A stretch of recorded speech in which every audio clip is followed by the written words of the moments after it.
Le dernier trophée qui va être remis est tout à fait nouveau. Il s'agit du trophée du travail qui intègre le plus de Spicast.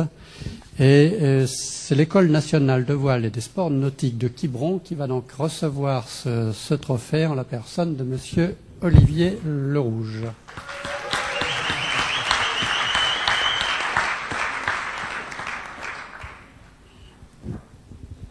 Je te donne ce micro. Yes, j'ai ma clé. Voilà, donc vous allez pouvoir vous allez parce que nous présenter votre travail, mais je vais vous remettre le prix pour vous récompenser de ce joli travail. Merci beaucoup. Merci beaucoup au nom de l'École nationale de voile et surtout de mes petits copains, quoi. Voilà. Et donc je vais les citer. Du coup, je les ai oubliés. Je pense à Stéphane Croze notamment, Jean-Jacques Dubois, Fabrice Levé, Adeline Châtenay, Claire Denomazy, Fabrice Levé, je l'ai déjà cité, Pierre Gombert, qui est à retraite maintenant, mais quand même que je remercie, et mon ancien chef, qui est assis là-haut, qui s'appelle Bernard Bouzig. Voilà. Donc c'est pour tout le monde, mais ça sera chez moi.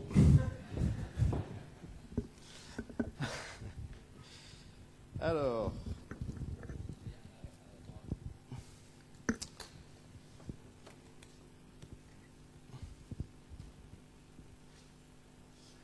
Donc pendant qu'il m'installe tout ça, en fait, il y a une semaine, du coup, j'ai reçu un mail de Christophe qui dit que j'avais l'honneur de recevoir un trophée Spirale. Alors au début, j'étais vachement content, hein, évidemment. Et puis après, je me suis dit, mais alors pour ce que je faisais justement en formation, est-ce qu'on développait? Alors d'un coup, je me suis dit, mais en fait, qu'est-ce qu'on fait, quoi? Et donc, ça m'a déjà beaucoup aidé à réfléchir à ce que je faisais. Alors, je vais essayer de vous le présenter. Alors déjà. De trois manières différentes. C'est vrai que d'ici on voit rien du tout. Tout d'abord, merci à Spirale, merci à mes petits camarades. Et puis pour la présentation, donc d'abord, je pense que peu de monde connaît l'École nationale de voile. Donc je vais vous la présenter succinctement. Ensuite, comment on est arrivé à Spirale, parce qu'on est quand même en Bretagne, et comment on se retrouve à Lyon devant un amphi, c'est pas très habituel pour moi. Et enfin, je vous présenterai des exemples, hein, voilà, sur ce qu'on fait et la manière dont on travaille. Alors, voilà l'École nationale de voile. Elle se situe sur la presqu'île de Quiberon. Donc, c'est un établissement public du ministère de la Santé et des Sports, 7 hectares sur une belle presqu'île. C'est plutôt ouvert sur la côté B, donc sur la photo centrale, c'est sur la droite. Et voilà, et donc on peut accueillir du monde, etc. Et on est 75 personnes à travailler dans ce bel endroit. Alors, qu'est-ce qu'on y fait? Donc, les trois missions principales de l'École nationale de voile et des sports nautiques, on oublie de le dire assez régulièrement, c'est d'abord un centre de formation des professionnels du nautisme et des professionnels de la plaisance, ou des acteurs de la plaisance et de la voile. C'est un soutien aux politiques sportives des fédérations du nautisme. Et alors donc accueil des équipes de France, détection, centre permanent d'entraînement des équipes de France de voile handi, etc. Et c'est un centre de ressources techniques, scientifiques, pédagogiques, juridiques. J'essaie de rien oublier. Donc là où on développe de la recherche appliquée. Alors c'est des grands débats en interne. On ne sait jamais si on fait de la recherche, si on n'en fait pas, si on fait des expérimentations. Bon, bref, on n'est pas université, on n'est pas école classique. Voilà, donc on a un peu une interface entre des problématiques de terrain et des problématiques de connaissances fondamentales ou de connaissances tel qu'on peut l'entendre dans une université. Alors, derrière, au niveau des NTIC, quoi, et donc de Spirale plus particulièrement, voilà comment ça s'intègre dans ces différentes missions. Alors, au niveau de la formation classique, c'est enrichir le présentiel et l'optimiser, donc avec des temps de travail qui peuvent être faits en amont des séquences en présentiel ou en aval. et y compris pendant les temps de formation d'ailleurs. On ne fait pas encore du Twitter, nous, mais ça ne saurait tarder là. Depuis que je suis arrivé, ça me plaît bien. Voilà. Ensuite, c'est suivre et accompagner les stagiaires. Donc l'idée du lieu unique, quand même, que représente une plateforme numérique de ce type-là. Et gérer de l'alternance. Alors là, on a fait des expérimentations l'année dernière, c'est-à-dire que les stagiaires font leur rapport de stage, rapport d'expérience, retour d'expérience via des wikis ou échange de docs. Enfin, voilà, on essaie plusieurs types de choses. Ensuite, sur le soutien des politiques sportives. Alors là, bon, l'ENV, c'est en Bretagne, dans le Morbihan et au bout d'une presqu'île. Donc c'est un peu paumé, comme on dit. C'est très beau, c'est sympa et tout, mais il n'y a pas d'université à côté, etc. Donc on développe de la formation professionnelle pour les sportifs de haut niveau. SHN, c'est sportifs de haut niveau. Et donc on fait de la FOAD. On développe des environnements numériques de formation qu'on intègre dans des parcours de formation classiques. Et on fait aussi des environnements sur de l'entraînement sportif, c'est-à-dire comment je développe un environnement numérique au service de l'entraînement, alors soit des équipes de France, soit notamment on fait une expérimentation avec l'équipe de France Handi, voilà, qui travaille avec ces outils-là. Ce qui pose des questions sur l'accessibilité, notamment des non-voyants. Et enfin, dans chaque, je l'ai déjà un peu dit, mais centre de ressources, du coup, on conduit des expérimentations, finalement, chaque année. Dès qu'il y a une opportunité, on essaie de tester quelque chose, on part un peu à l'aventure, en triturant Spiral ou en triturant les environnements numériques à notre disposition. Voilà globalement ce qu'on fait. Alors après, on utilise des logiciels à côté, alors Dartfish, je ne sais pas s'il y en a qui connaissent, pour le traitement vidéo, enfin bon. Alors, comment on est arrivé à Spiral? Alors, assez rapidement. Donc, c'est à cause d'un groupe de foadistes qui se réunissent 2 à 3 fois par an pour échanger sur les modalités pédagogiques qu'ils mettent en œuvre, indépendamment des plateformes. Et donc, lors d'un de ces regroupements au Crêpes de Voiron, on a eu l'occasion de rencontrer, je crois que c'était Shaira qui était venu, et qui nous avait présenté la première fois la plateforme. Et donc, je crois que c'était en avril 2008. Et donc, le Crêpes de Voiron a conventionné avec l'instance, avec Spiral. Et donc, moi, j'ai fait quelques essais. Et en fait, en janvier 2009, on a créé l'instance ENVSN. Et voilà. Et donc, et vraiment, ce qu'on a apprécié à ce moment-là, c'était la souplesse d'utilisation, c'est-à-dire le fait de pouvoir créer des choses facilement, d'expérimenter, par exemple, la gestion des groupes. C'est un truc qu'on ne pouvait pas faire avec notre ancienne plateforme. C'est-à-dire, c'est comme sur l'ancienne plateforme, c'est comme si j'étais un prof, donc voilà, et qui la veille de son cours dit tiens, je vais faire des groupes dans mon cours, et là, je dois appeler l'administrateur ou le proviseur du lycée et dire tiens, je voudrais faire 3 groupes là. Comment je peux faire? Alors du coup, il y a l'administrateur qui va créer des groupes, etc., etc. Donc, ce qui était vraiment appréciable, c'était la souplesse d'utilisation, le caractère plus intuitif que notre ancienne plateforme, voilà. Donc, nous voici partis sur Spiral, et nous voici partis notamment à l'aventure avec une formation 80% à distance, en FOAD, donc, avec des sportifs de haut niveau. Alors, nous voici dans le vif du sujet, vidéo et FOAD, quelques exemples. Alors, on est parti d'une idée, somme toute banale, aujourd'hui. Autant banale, je ne sais pas si dans la mise en œuvre elle est si banale que ça, mais apprendre une activité d'élaboration de sens. Alors on s'est dit, comment en FOAD, on va pouvoir faire ça? Et du coup, on est parti à l'aventure, on a cherché à ce que les étudiants, nos stagiaires, mettent du sens dans les contenus, aillent rencontrer finalement les professionnels qui sont autour d'eux, et mutualiser ces expériences avec l'ensemble des stagiaires. Et rien de mieux que le reportage vidéo, finalement, pour que ça puisse causer, quoi. Alors, du coup, au début, on est parti un peu de manière aléatoire, et puis plus ça allait, plus on utilisait cet outil-là. Alors, voici les différentes formes que ça a pris. Alors, en physio, bioméca, donc les stagiaires se filmaient en train de faire des étirements.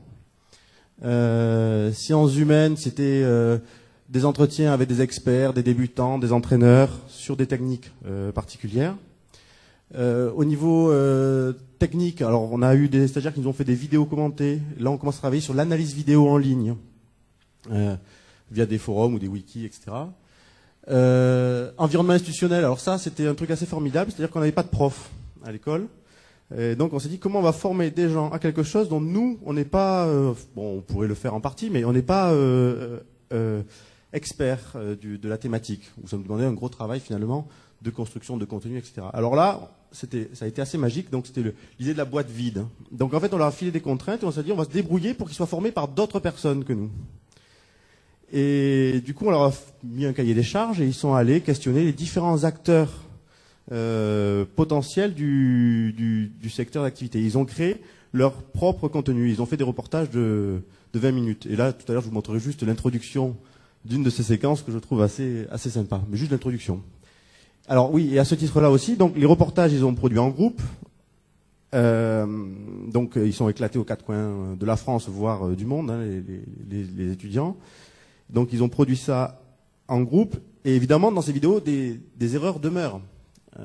Au final, ce sont des productions d'étudiants qui servent à les former plus qu'à de la production ou de la communication. Et aujourd'hui, on commence à observer l'utilisation de ces vidéos en formation plus classique. C'est-à-dire que des formateurs disent c'est vachement intéressant parce que moi, je vais demander à mes stagiaires de déceler les erreurs.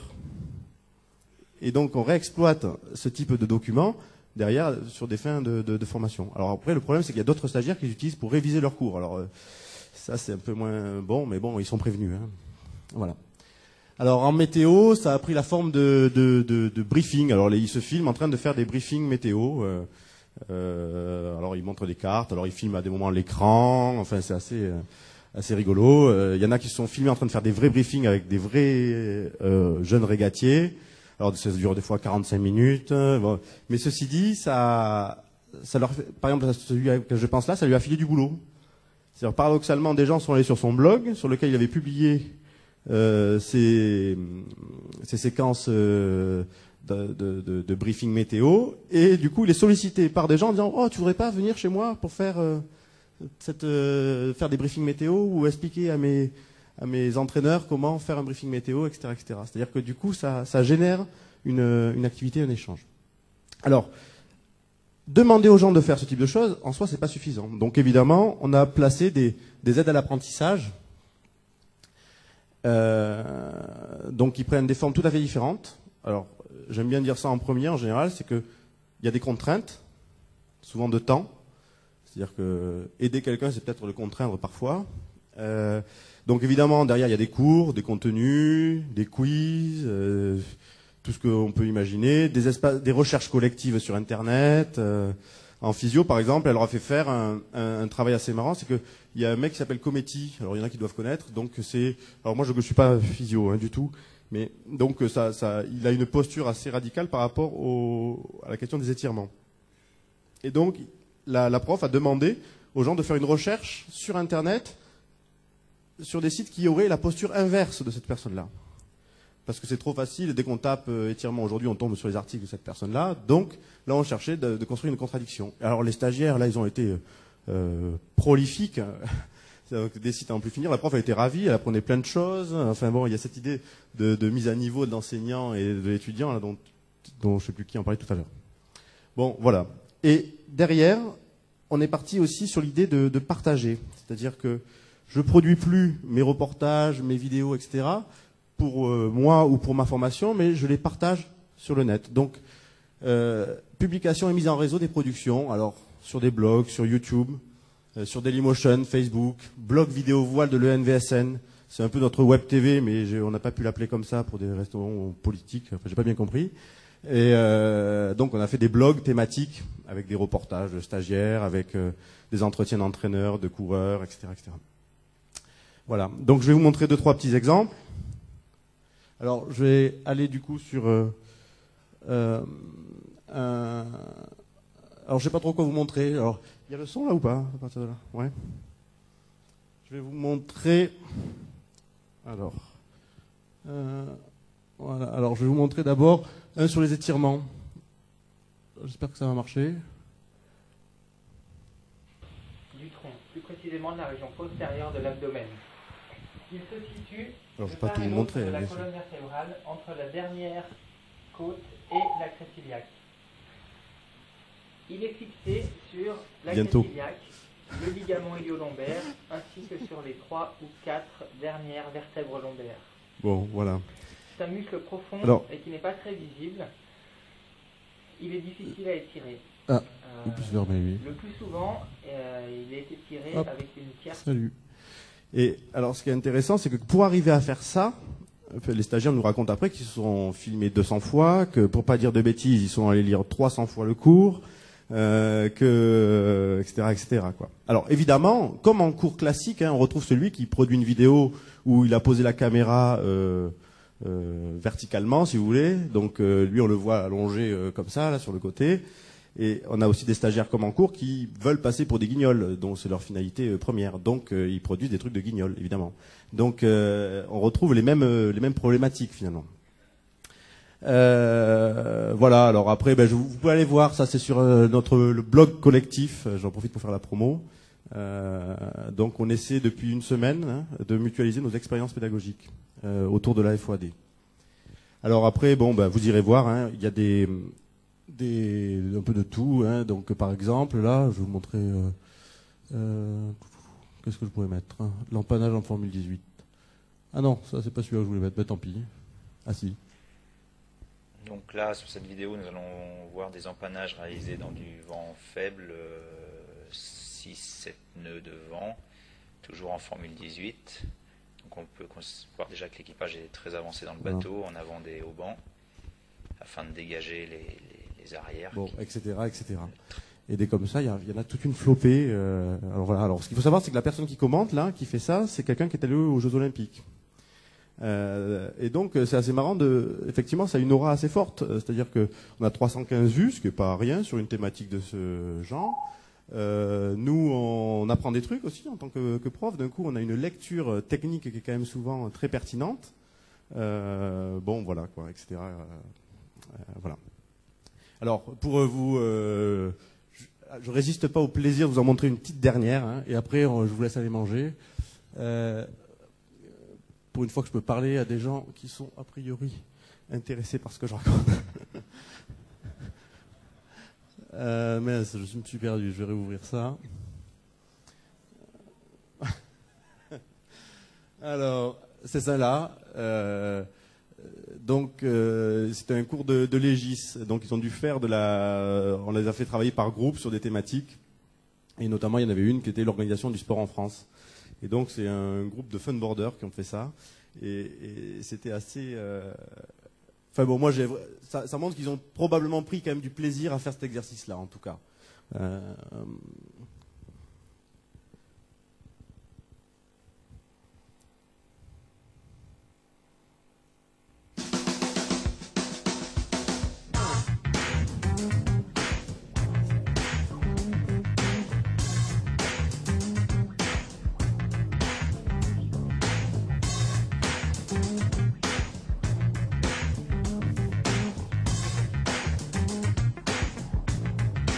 When it's on the one, you know the funk's begun. When you're down and out, there ain't no doubt.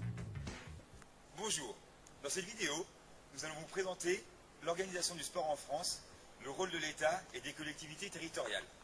Tout au long de ce reportage, nous allons nous appuyer d'interviews, un conseiller technique fédéral, un conseiller technique régional, 2 agents de l'État et d'un organisateur d'événements sportifs rattaché à une commune. Mais pour mieux comprendre comment ça se passe, suivez-moi. Voilà. Et Pour il y cette en a première interview, nous allons Ouais, à la Philippe, Ligue la de parole. voile Languedoc-Roussillon rencontrer un conseiller technique fédéral. Voilà, et donc il y en a pour 20 minutes comme ça. Alors un truc qui est génial pour nous, c'est qu'ils ont interviewé des gens importants finalement dans la Fédération française de voile ou des acteurs, mais sauf que ce sont des gens qui sont interviewés par des stagiaires.